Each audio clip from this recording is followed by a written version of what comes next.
and I'm going to tell you how I did it. Hey all, welcome to Rachel Ellis Reads. I am back in my usual filming spot, and today I'm going to be talking about my experience with NaNoWriMo, how I won, and why I don't think it's for everyone. This was my first time participating in NaNoWriMo, and I went full steam ahead and managed to win on day 25. That's 50,000 words in 25 days. I'm extremely proud of myself, but the journey doesn't stop here. I would absolutely love to connect with you and bring you along on that journey with me, so don't forget to hit that subscribe button down below. I'm also going to be doing a sneaky giveaway in the next week or two, so you'll want to be subscribed so you find out when that is up. So let's get into it. I'm going to give you 7 things that helped me win NaNoWriMo this year. Number 1, planning. For NaNoWriMo, I had a pretty stringent daily word count goal, and this worked out pretty well for me. If you've seen my vlogs from the last month, you'll know that on work days, I had a 1,000 word goal, which is below what you should be doing daily for NaNoWriMo. And on the weekends, I had a 3,000 word count goal, so quite a lot higher than I should be doing. I also adjusted my word count goals on days that I knew I wouldn't be able to reach them. For example, my parents came at the start of November, and I knew with that added distraction I wasn't going to be able to reach 3,000 words for the weekend. I didn't not write, but I just made it far more achievable for myself, and thinking about it before I got to it allowed me to do that. I've been working on this story for quite a long time, so this first half of the book that I was working on was pretty well outlined. That outlining process 100% allowed me to write without questioning myself or where the story was going. To be honest, if I'd started outlining this book in October or Preptober as we know it, then I think NaNoWriMo would have been really, really hard for me. That's just how I work, and it leads very well into my second point, which is allowing the story to take me where it wanted to go. Did I have a pretty thorough outline? Yes I did. But did I follow that outline to a T? Absolutely not. The story definitely moved in ways that I hadn't outlined, and I allowed myself to do that. Had I kept pulling myself up for going off my outline, I don't think it would have been nearly as easy as it was. What the outline did help me with was to be able to steer back to where I wanted the plot to go after it had gone on a little tangent. Interestingly enough, it was some of these times when I let it do what it wanted to do that were actually easier to write.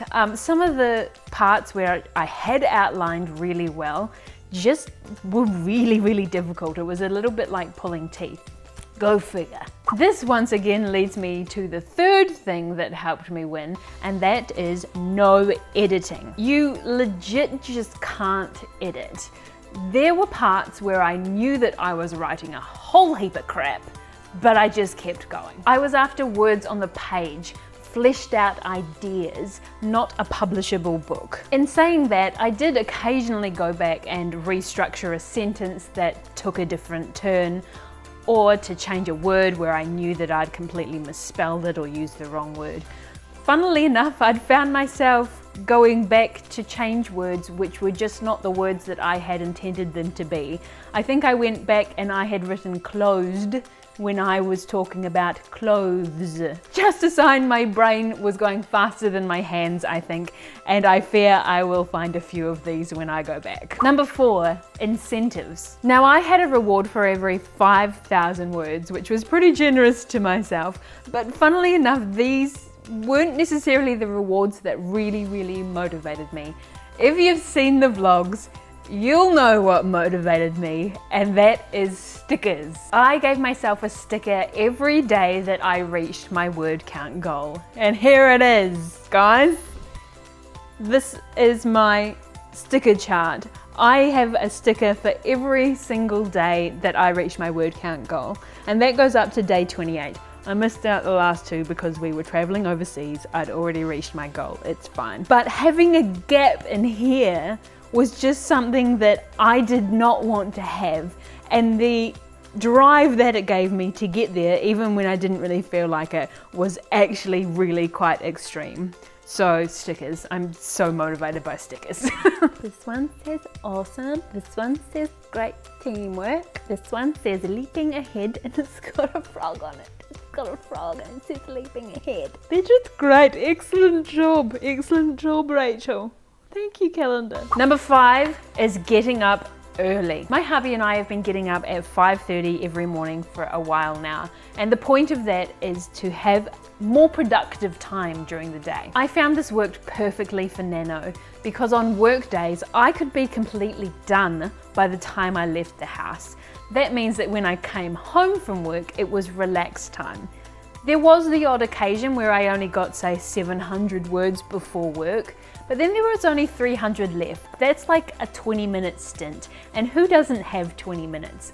It just made it really achievable. Number 6, creating a work environment. Every time I sat down at my writing desk, I lit a candle, I put my headphones on with fantasy music playing, and I turned on my productivity app on my phone. It was then writing time.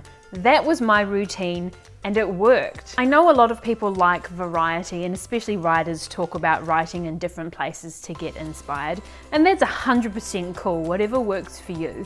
But having that space and those routines for me was what completely got me in the zone, and once those things were set, I just wrote. And the final thing, well, I say the final thing, but there are a lot of other things that helped me with NaNoWriMo. But the final thing I'm going to say here, number 7, is going over my daily word count goal. It was a really rare day when I had a 1,000 word goal and I wrote exactly 1,000 words. There was usually a sentence or a paragraph or an idea that needed to be completed, and that made it really easy to add 50, 100, 200 words just to finish off your day of writing. I don't probably need to do the math for you, but I'm going to. If you write an extra 100 words every day for 30 days, that's an extra 3,000 words. That's a big chunk. I really believe that this was why I managed to finish early. There were a few days where I did push myself to say 4,000 words on a weekend, but these little chunks that just added up really helped me achieve that goal faster than I thought I was going to. So those are some of the things that helped me win my first ever NaNoWriMo, but I realized that not everybody won. And I realized that some people might be feeling a little bit disappointed. Let me start by saying that if you wrote anything during that month, then you did great. You've put time into your writing and words on the page that you didn't have before, so take heart in that. But if I'm being completely honest, I actually don't think NaNoWriMo is for everyone. But let me clarify that a little bit. I kind of do think that NaNoWriMo is for everyone, but I don't think that NaNoWriMo goal is for everyone. There are so many factors that might prevent you from reaching that NaNoWriMo 50,000 word target. And that's a huge target too. You might be really busy at work. You might have some family commitments that were unexpected. You might have kids that you need to keep alive. Always preferable. More expensive, but preferable. I really feel like Nano is also skewed towards those doing first drafts, where you just want to dump those ideas onto the page. If you're trying to be more careful about what you're writing or you're editing as you go, then 50,000 words is not really an achievable goal. Depending on you, of course, maybe it is for you. That pace also may not suit some people. Some people just write faster than others, and one way or the other way isn't better. It's just the best way that works for you. I also think that this kind of goal does put on a lot of pressure. So if perhaps you're someone who gets really bad anxiety or anything like that, then maybe just have a double think about how that might affect you and what you're trying to achieve. I also think that it does have the potential to lead to a lot of comparisons. You're not supposed to be thinking of it as a competition against each other, absolutely not. But it's really easy to fall into that trap when you see someone else that's written 10,000 words in a day and you go, I wonder why I can't do that. But to that I say, it's not a competition between writers, it's a competition against the goal, and everybody is going to go about that differently. We as writers need to go about things our own way for our own stories. So embrace it. Embrace the way that works for you and keep writing. Okay, end of pep talk. Let's talk about what's next. Obviously, the premise of NaNoWriMo is to write a novel in a month, but I'm about halfway through a novel, so I still have half a book to write. The half of the book that I've written was definitely the clearer half in my head. So I've got some outlining to go and do for parts of the second half, and I also need to write the thing. I'm hoping to have my complete first draft done by perhaps the end of March. We'll see how that goes. Now, what that looks like exactly in terms of life, I'm not 100% sure. There were definitely some personal things that slipped while I was doing NaNoWriMo, like doing exercise that needs to come back, and I'm just not quite sure what that looks like, but some of those things need to be given some priority again. One plan though is to definitely keep all of you updated on how I'm going and the progress that I'm making throughout these next few months. I'd just like to put out a huge thank you to everyone who provided support during NaNoWriMo. If you did NaNoWriMo, I really hope that you enjoyed the experience and learned some things. If you like this video, give her a thumbs up and don't forget to subscribe on your way out. I'm also on Twitter, Instagram, and reviewing on Goodreads. But for now, keep writing, even though it's not Nano, and don't forget to laugh at yourself. I'll see you next time. Bye!